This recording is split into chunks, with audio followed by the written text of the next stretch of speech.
అలానే మిసేశ్రావు అమెరికా అధ్యక్షుడు ట్రంప్ డోజ్ను అమలు చేస్తున్నాడు. డోజ్కు మరింత పవర్స్ ఇచ్చేస్తున్నారు.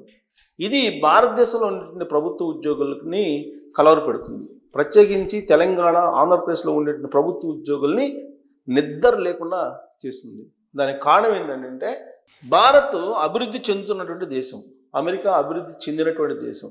అందుకే ఆ దేశం నుంచి మిగతా దేశాలు అక్కడ ఉన్నటువంటి విధానాలని అమలు చేస్తూ ఉంటాయి, తెచ్చుకుంటూ ఉంటాయి, పరిశీలిస్తూ ఉంటాయి, అధ్యయనం చేస్తూ ఉంటాయి. మరి ఇప్పుడు అమెరికా అధ్యక్షుడు ట్రంప్ డిపార్ట్మెంట్ ఆఫ్ ఎఫిషియన్సీ అనేటువంటి దాని డోజ్ని తయారు చేసి ఒక రూపకల్పన చేసి దానికి ఒక పవర్స్ ఇచ్చేసి ఆ దేశంలో ఉండేటువంటి ఉద్యోగుల్ని ఇంటికి పంపించేటువంటి ప్రయత్నం చేస్తున్నారు. దానికి కారణం ఏంటంటే వస్తున్నటువంటి రెవెన్యూ కంటే కూడా ప్రభుత్వ ఉద్యోగులకు ఇచ్చినటువంటి జీతభత్యాలు ఎక్కువ అయిపోయాయి, వైట్ ఎలిఫెంట్లు మాదిరిగా మారారు. కాబట్టి అమెరికా దేశానికి భారంగా మారారు వీళ్ళు అని చెప్పి ఆయన డిపార్ట్మెంట్ ఆఫ్ గవర్నమెంట్ ఎఫిషియన్సీ అనేటువంటి దాన్ని డోజ్ని ఏర్పాటు చేసి ఉద్యోగులను తొలగింపజేయాలి, ఉద్యోగులను ఇంటికి పంపించాలనేటువంటి కార్యక్రమాన్ని యుద్ధ ప్రాతిపదికన చేస్తున్నారు. దాంట్లో భాగంగా 40,000 మంది ఉద్యోగులు ఇప్పటి వరకు ఉద్యోగాల్ని వదిలిపెట్టి రిజైన్ చేసి వెళ్ళిపోయారు అని చెప్పి తెలుస్తోంది. స్వచ్ఛందంగా ఉద్యోగాలను వదిలిపెట్టి వెళ్ళండి అని చెప్పి చెప్తుంది. సెప్టెంబర్ వరకు డెడ్ లైన్ ఇచ్చింది. ఈ సెప్టెంబర్ లోపల మీరు కనుక వెళ్తే బెనిఫిట్స్ ఇస్తాము, ఆ బెనిఫిట్స్ తీసుకుని వెళ్ళిపోండి అని చెప్పి అమెరికా ప్రభుత్వం చెప్తోంది. మరి అమెరికా లాంటి దేశమే వైట్ ఎలిఫెంట్ లాగా మారినటువంటి ప్రభుత్వ ఉద్యోగుల్ని తొలగిస్తూ ఉంటే అమెరికా ఆర్థిక పరిస్థితిని చక్కదిద్దుకునేదానికి మరి అభివృద్ధి చెందుతున్నటువంటి దేశాల జాబితాలో ఉన్నటువంటి భారతదేశం ఏం చేయాలి? డోజ్ లాంటి దాన్ని ఏర్పాటు చేసుకోవాలి కదా. ఇవాళ కాకపోతే రేపైనా ట్రంప్కి వచ్చినటువంటి ఆలోచన ఖచ్చితంగా వచ్చి తీరాల్సిందే.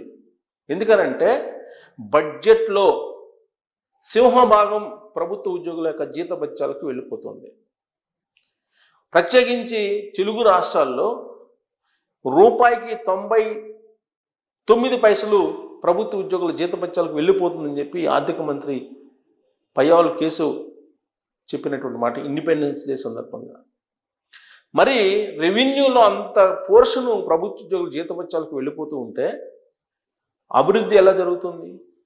మానవ వనరులు అభివృద్ధి జరగాలి కదా, మౌలిక వనరులు అభివృద్ధి జరగాలి కదా.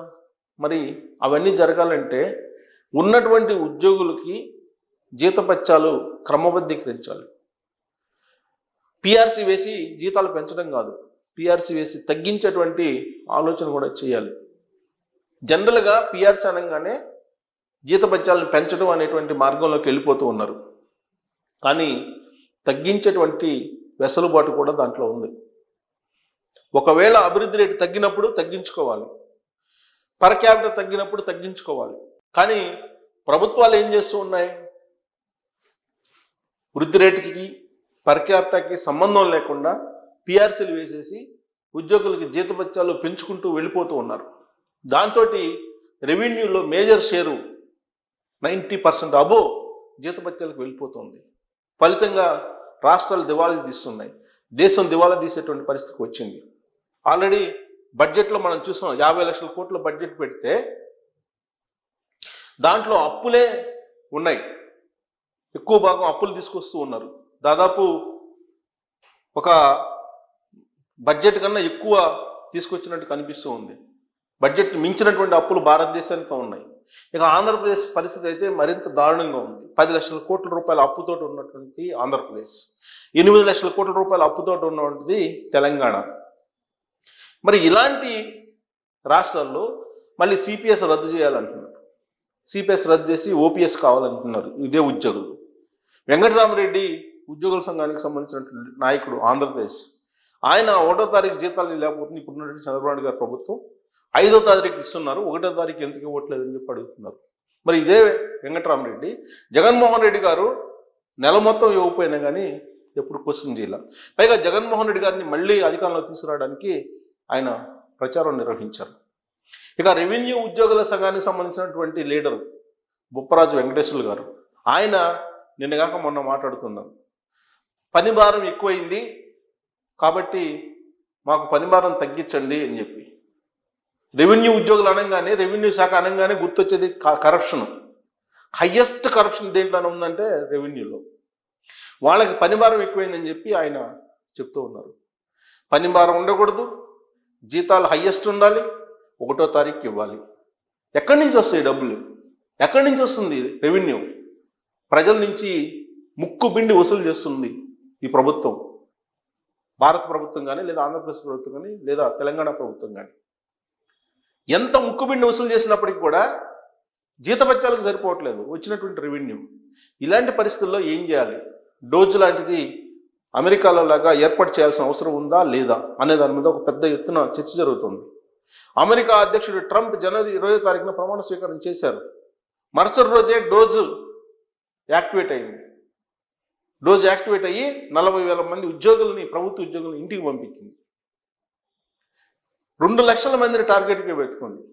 2 లక్షల మంది ఉద్యోగస్తుల్ని ఇంటికి పంపిస్తే తప్ప అమెరికా ఆర్థిక పరిస్థితి బాగుపడదు, అమెరికా ప్రభుత్వం మీద ఉన్నటువంటి భారం తగ్గదు అనేటువంటి ఉద్దేశంతో ట్రంప్ వేగంగా అడుగులు ముందుకు వేస్తున్నారు. మరి అభివృద్ధి చెందినటువంటి అగ్రదేశంగా ఉన్నటువంటి అమెరికా ప్రభుత్వమే వైట్ ఎలిఫెంట్లుగా మారినటువంటి ప్రభుత్వ ఉద్యోగులను బరాయించలేక ఇంటికి పంపిస్తూ ఉంటే, మరి భారతదేశం లాంటి అప్పులు చేసేటువంటి దేశం మరి ప్రభుత్వ ఉద్యోగుల్ని ఇంటికి పంపించాల్సిన అవసరం ఉందా లేదా? వాళ్ళ జీతాలు తగ్గించాల్సిన అవసరం ఉందా లేదా? పైగా బడ్జెట్లో 12 లక్షల రూపాయల వరకు ట్యాక్స్ ఫ్రీ ఇచ్చారు. అంటే నెలకి ₹1,00,000 సంపాదించేటువంటి వాళ్ళకి ట్యాక్స్ కట్టాల్సిన అవసరం లేదని చెప్పేసి భారత ప్రభుత్వం చెప్పింది. ఇది ఉద్యోగులకు పండగ చేసుకునేటువంటి బడ్జెట్. ఇలాంటి పోకడ కనుక పోతూ ఉంటే మరి భారతదేశం ఆర్థిక శక్తిగా కాదు, సంక్షోభంలోకి వెళ్ళే అవకాశం ఉందని చెప్పి ఆర్థికవేత్తలు చెప్తున్నారు.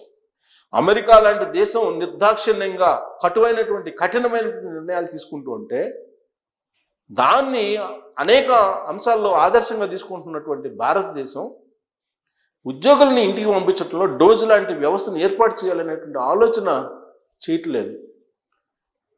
దాని పర్యవసానం భారతదేశం రాబోయేటువంటి రోజుల్లో ఇబ్బందుల్లో పడే అవకాశం ఉందని చెప్పి తెలుస్తుంది. మరి ట్రంప్ని అనుసరించాలా లేదా భారత ప్రభుత్వం, లేదా తెలంగాణ ఆంధ్రప్రదేశ్ ప్రభుత్వం? ఉద్యోగులు జీతాలు ఏవైతే ఉన్నాయో వాటిని క్రమబద్ధీకరించిన అవసరం ఉందా లేదా? పిఆర్సీ అంటే పెంచడమేనా, తగ్గించడం లేదా? రైట్స్ తప్ప బాధ్యతలు చాలామంది ఉద్యోగులకు తెలియట్లేదు. ఇలాంటి పరిస్థితుల్లో సంస్కరించడానికి డోజ్ అనేది అవసరమా లేదా భారతదేశానికి అనే దాని మీద కామెంట్ రూపంలో మీ అభిప్రాయం తెలియజేయచ్చు. Thank you very much.